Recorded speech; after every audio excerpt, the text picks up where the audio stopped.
So the purpose of this clip is to just talk through the Protectorate, the period of time when Oliver Cromwell was the Lord Protector, and to talk through the problems that Cromwell experienced all the way through, trying and failing to achieve his various aims. And when we think about Cromwell's aims, what he wanted was a settled nation. He wanted a nation that was at peace.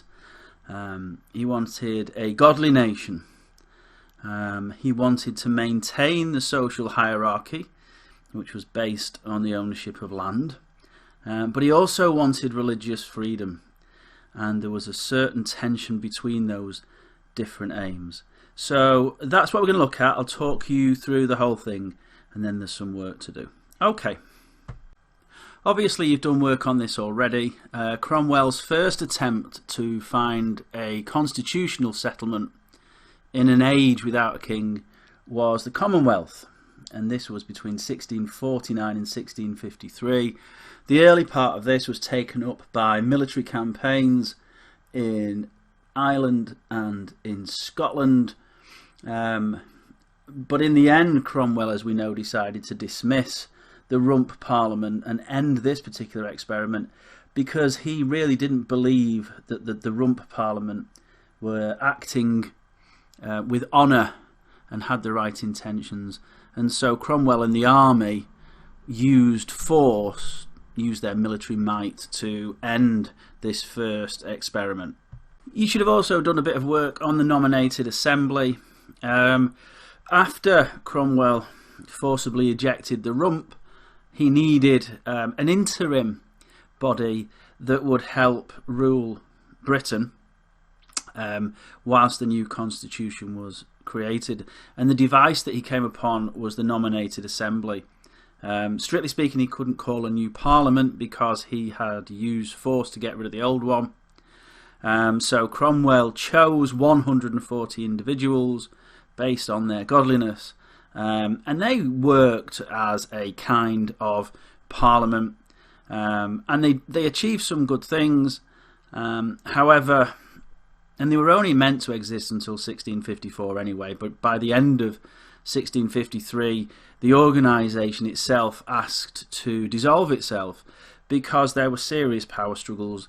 You had a minority of religious radicals in there, such as the Fifth Monarchists, and they didn't really believe in man-made law. They certainly didn't believe in tithes, which was really important in terms of property ownership, etc. And really, in a sense, the nominated assembly discredited itself. And Cromwell's quote was, "These 140 men could not govern." And I think whilst he was annoyed with the nominated assembly, he was also annoyed with himself. So by the end of 1653, the nominated assembly has also failed. So in 1654, actually within days of the getting rid of the nominated assembly, Britain has its first ever constitution to rule Ireland, Scotland, Wales and England. It emerged out of the army. It was written by John Lambert. Cromwell was to be the Lord Protector, but not the King, and Britain would essentially be, rather than a kingdom, a protectorate. And the Constitution, Britain's first ever written constitution, was called the Instrument of Government. And there were two parliaments, and it was a genuine attempt by Cromwell to try and end the political turbulence and the unsettled nature of life in Britain, and try and produce a settled constitution. But it ultimately didn't work, and there are many sort of problems with it, really. There was a constant, and this goes back to what was happening with the Civil War. Before the Civil War, there was a constant power struggle. There's a power struggle between Parliament and the army.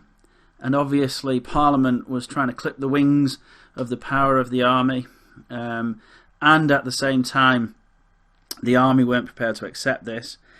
So you've got a power struggle between the gentry, the landowning people who had always been MPs and were still being MPs, and between them and the army. And I guess, in a sense, the focus of that power struggle is religion.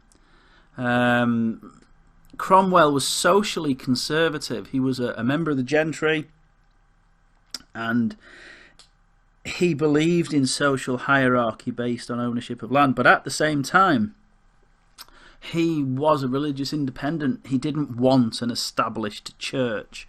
He wanted religions to have a certain amount of independence. And this causes quite a lot of tension. And there are a number of things that cause the tension. There is a Quaker called Naylor, who I think he rides into a town in a similar way to Jesus, and Parliament's incredibly harsh with him, and it concerns Cromwell enormously because it goes against his views on religious independence, apart from Catholics, obviously. And during this period as well, there is a royalist uprising in the West Country, and it's called Penruddock's Rising of 1655. Now, it's easily put down, but then what Cromwell decides to do is to divide England up into 11 areas, and to give each of those areas, I suppose, a governor, in a way. In the same way states have governors, these had a major general, so somebody from the army was ruling each of these areas. I think Wales, the entirety of Wales, was one area. And in some areas this worked fairly well. In other areas this worked really badly. They weren't there to replace the gentry. They were there to work alongside the gentry to provide a settled and godly government. The problem in some areas is the people who took up these positions were considered to be of lower social standing than the old gentry. So the people now who had more power had less social status, if you like, and in some areas that caused quite a lot of tension. The idea of the major generals is that they would be paid for by taxing known royalists, and this was called a decimation tax. And in the end, actually, what Cromwell does is he decides to abandon the idea of the major generals because he knows, actually, that they're not particularly popular. And so you can still see you've got this constant battle that Cromwell's got of how does he establish a settled constitution that will keep his supporters in the army on side and also win the support of Parliament. It's incredibly difficult for Cromwell to pull off this. And then the last constitutional device that Cromwell was involved in to try and reach a settlement that would provide good, stable governance in Britain was the humble petition. Now, basically, in Parliament and amongst the military, there were moderates called New Cromwellians, for example, General Monk, who were after quite a conservative social settlement, but were still willing to support Cromwell. And what they did is they actually wrote a constitution for him called the Humble Petition. Now, this is a second written constitution, and it differed in some important respects from the instrument of government. First of all, it emerged from not just from the army, but also from Parliament, so it had more legitimacy. What these people want Cromwell to do is become king. They want him to become king. They want Parliament to again have an upper house. They want Cromwell to be able to choose his successor. And Cromwell thinks long and hard about this, about becoming king. And in the end decides that he won't be king and that he will stay as Lord Protector. There are a number of reasons for this. The most important, definitely, is Cromwell, through fighting the civil wars and campaigns in Ireland and various things, was very much of the view that kingship had been providentially damned, and therefore was just wrong in the eyes of God. So that's one reason why he wasn't going to do it. Another reason was because the army had made it very clear they would not support him if he became king. Otherwise, what had they fought for? But the other thing as well is the powers of a king had been defined. If you think about the Civil War, that's the whole point. The feeling that the king had overstepped his powers. And Cromwell was also mindful of that if he became a king, he might actually have less power than as a Lord Protector. So in the end, Cromwell rejects the kingship, but he likes the idea of him being able to choose his successor, and he chooses his son Richard as successor. He likes the idea of an upper house. And actually, Cromwell in the and what Cromwell does is he kind of like puts a lot of his supporters from the army in the upper house, and some of his supporters from the Commons as well. But then this annoys some parliamentarians because they just feel that, again, the system's being rigged by the army, which I guess it is in a way. Anyway, so this is Cromwell's second attempt in terms of a written constitution, and we'll never really know how it would have worked out because in September 1658, Cromwell died. He was, I think, 59 years of age. I think he had malaria and various other things. So he passed away, and his son, Richard, was named his successor.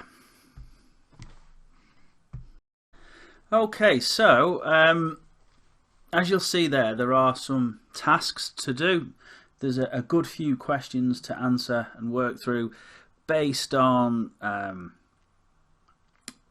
one PDF of a textbook and one Word document that's got scanned pages of a textbook on it. So if you have a read through and have a go at those tasks, and that will be the last bit of work that we do in terms of content on the Protectorate. I'm going to ask you next week to have a look at some more sources to evaluate, to analyse and evaluate, to do with Cromwell's time as Protector. In terms of content, we're pretty much done, really. We are going to have a look at what happens when Richard Cromwell becomes Lord Protector, and why, very quickly, Charles II is invited back and the monarchy restored. But we will probably do that after half-term. And after half-term, whether we are in or whether we're still working remotely from home, I don't know. But we will start looking at coursework, and I know that will be the whole of Year 12. We'll be looking at various coursework questions. Okay, well, good luck with everything. If you get stuck on anything, by all means, just email me, and stay safe. All right, thanks a lot. Bye.